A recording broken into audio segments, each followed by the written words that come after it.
Hello, I'm Jerry Stewart. It's morning here in Texas, a little blustery, and things are hopping. Things are, it's Christmas time, and just a lot going on. Are you finding that Christmas is already sort of wearing you down?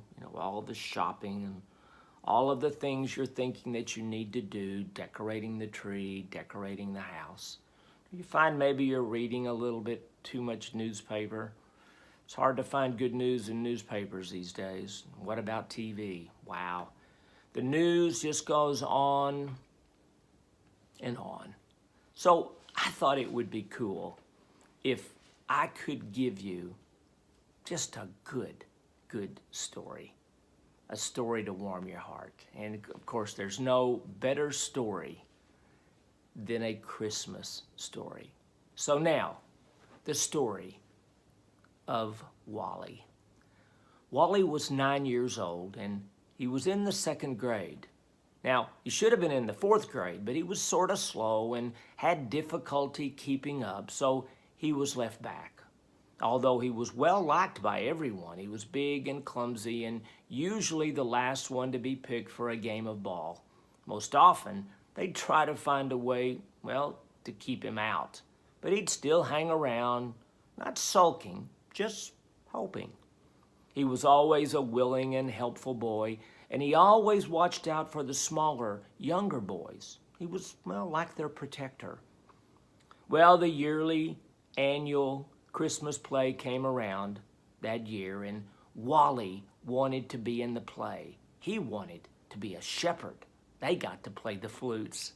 But the director, Miss Lombard, she wanted him to play a different part.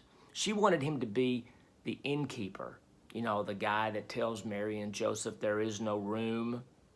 That part didn't have many lines, and his size could make him a more forceful character. Some secretly wondered how Wally would do. Well, then came the big night. The auditorium was filled with excited onlookers.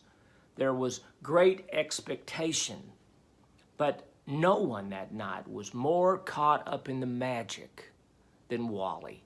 He watched the performance with such fascination that from time to time, Miss Lombard had to watch that he didn't just walk out on the stage. And then finally came his part. As Mary and Joseph stood at the door of the inn, Wally opened it up and said forcefully, "What do you want?" "Please, sir," Joseph said, "do you have a room?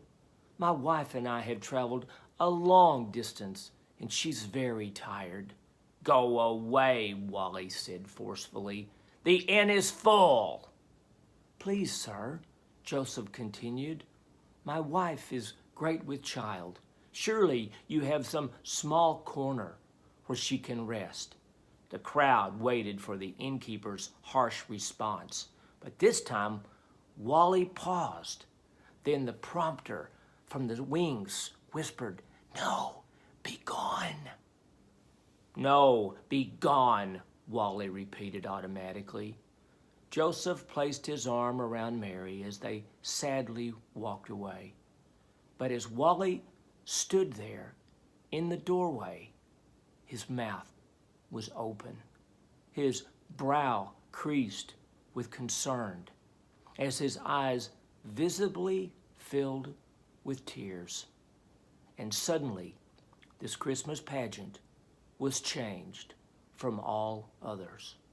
Wally called out, "Wait! Wait! Don't go! Bring Mary back!" And Wally's face grew into a bright smile. "You can have my room." Some people that night thought the pageant had been ruined. Yet there were others, many others, who thought it was the most wonderful Christmas pageant they had ever seen. So my question to you today, does Jesus have a place in your heart? Think about it. God bless you. Have a great and wonderful day, and I'll be back with another story soon. If you would like to subscribe, please do. Then every time I come out with one of these stories, you'll be notified. No charge, just a way to connect with my site. Once again, God bless you. Goodbye.